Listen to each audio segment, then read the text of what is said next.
খাওয়ার টেবিলে যদি পটলের এইরকম একটা রেসিপি থাকে সবাই আপনার প্রশংসা করতে বাধ্য হবে।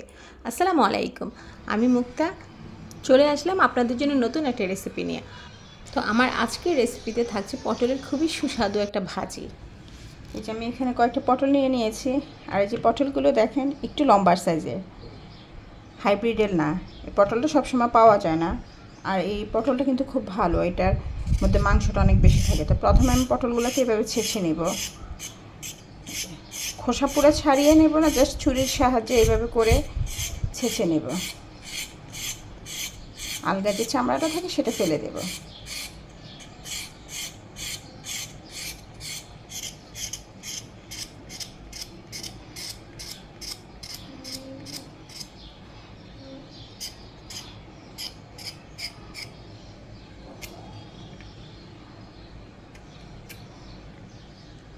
এইভাবে আমি সবগুলো পটলে ছেঁচে নেব।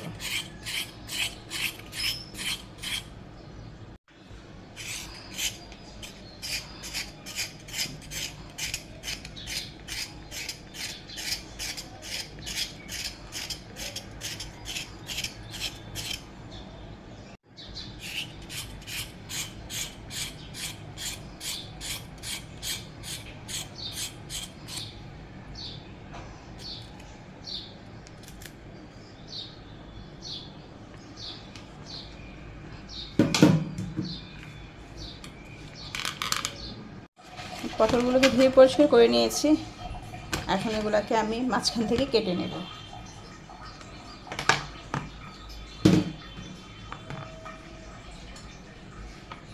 এই যে এইভাবে মাছ বরাবর কেটে নেব।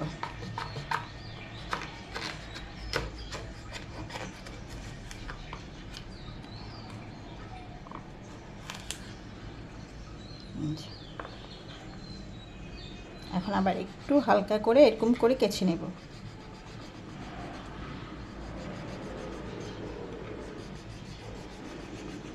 আর এভাবে কেটে নিলে লবণ, হলুদ, মরিচ সব সুন্দর করে ভিতরে ঢুকে যায়, খেতে খুব টেস্ট লাগে। কারণ পটল এমনিতেই একটু পানসে তরকারি। এই যে এইভাবে করে এঁকে নেব।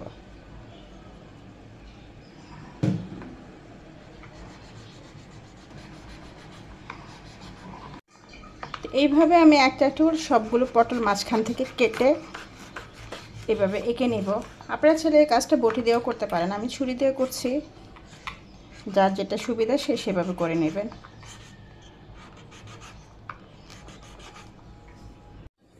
এখন পটলগুলোকে আমি হলুদ আর লবণ মরিচ দিয়ে ম্যারিনেশন করে রেখে দেবো কিছুক্ষণ।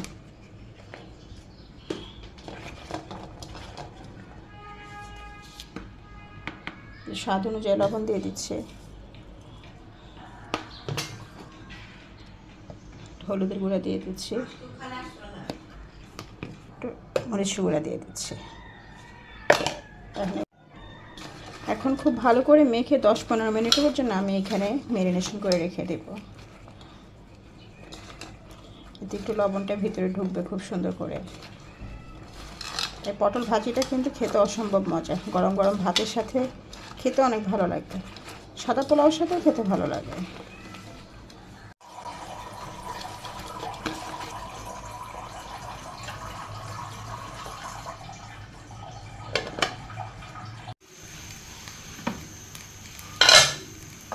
এই যে পটলগুলো ম্যারিনেশন করা হয়ে গেছে, এখন এগুলোকে ভেজে নেব আমি।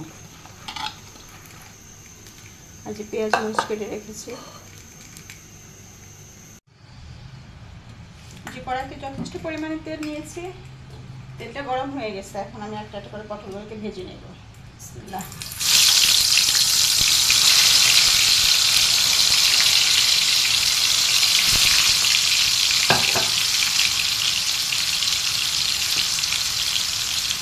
সবগুলো পটল একসাথে দিতে পারেন, এখানে আমি অর্ধেকটা দিয়েছি, এগুলো ভেজে তারপর বাকি অর্ধেকটা ভেজে নেব। এখন একটু উল্টে দিচ্ছি।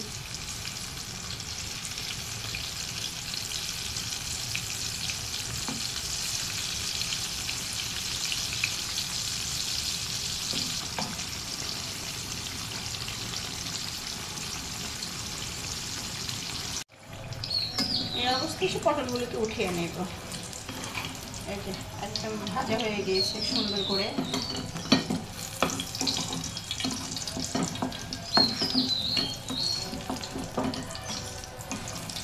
তারপর বাকি পটলগুলোকে ভেজে নিচ্ছি।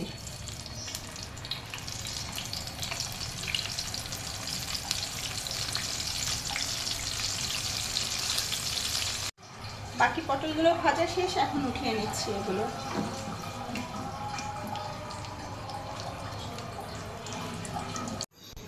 এই যে এখন যেরকম ফ্রাই করেছি এই অবস্থায় কিন্তু আমি পটল মাঝে মাঝে পেঁয়াজ দিয়ে ভেজে খেয়ে নেই। তো আজকে একটু গ্রেভি করে নেব। তো চলুন বাকি রান্না শুরু করে দেই। এখানে আমি কড়াই থেকে অনেকখানি তেল কমিয়ে নিয়েছি। এখন যে তেল আছে এটাতে দিয়ে দিচ্ছি পেঁয়াজ।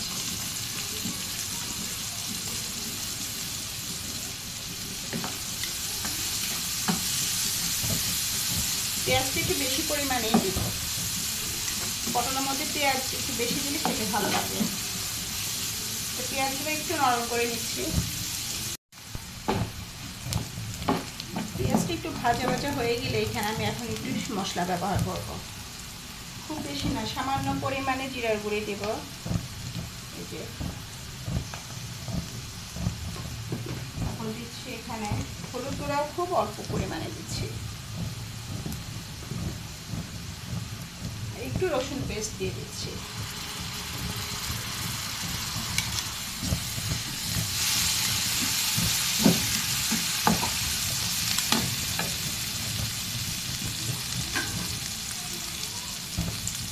আর এখানে সামান্য পরিমাণ লবণ দিয়ে দিচ্ছি। লবণটা আমি প্রথমে দিয়েছি, এই জন্য এখানে অল্প পরিমাণ লবণ দেব। মশলাগুলোকে একটু কষিয়ে নেব। এই জন্য আমি এখানে একটু পানি দিয়ে দিচ্ছি।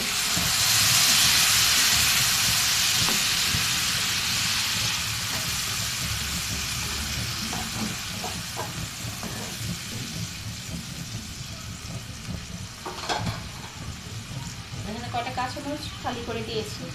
এখানে আমি শুকনো মরিচ দেবো না, কারণ আমি পটল ভাজার সময় কিন্তু শুকনো মরিচ দিয়েছি। এখানে আর শুকনো মরিচ ব্যবহার করব না। এগুলোকে কিছুক্ষণ কষিয়ে নেব। মশলাটা একটু কষা কষা হয়ে গেলে এখন পটলগুলো আমি অ্যাড করে দিচ্ছি।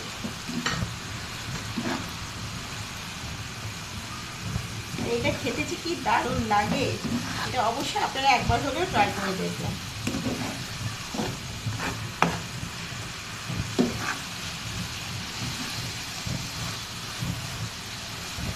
এই তো এইভাবে আমি উল্টে পাল্টে কিছুক্ষণ নেড়ে ছেড়ে নামিয়ে নেব।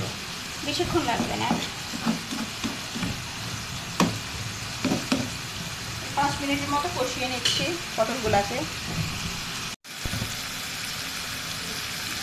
এই যে পটলটা কিন্তু একদম পুরোপুরি রেডি। যখন এই যে তেলটা একদম উপরে উঠে আসবে দেখেন, তখনই পটলটা আমি নামিয়ে নেব। আর আমি চুলার জালটা অফ করে দিচ্ছি। আমি এখন এটাকে সার্ভ করে নিচ্ছি একটা বাটিতে। ওটা এখন নিয়ে নিচ্ছি একটা বাটিতে।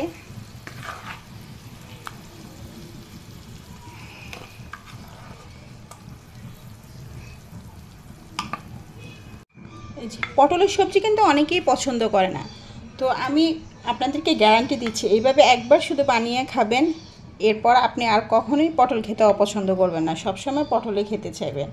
খুবই মজা হয় এই রেসিপিটা। এটা ভাত অথবা সাদা পোলাও যে কোনো কিছুর সাথে খেতেই কিন্তু দারুণ লাগে। এই যে দেখেন কতখানি ডেলিশিয়াস হয়েছে না। তো রেসিপি ভালো লাগলে অবশ্যই ভিডিওতে একটা লাইক শেয়ার দিয়ে অন্যদেরকে দেখার সুযোগ করে দেবেন। আর আমার রেসিপি আপনাদের কেমন লেগেছে তাও আমাকে কমেন্টস করে জানাবেন।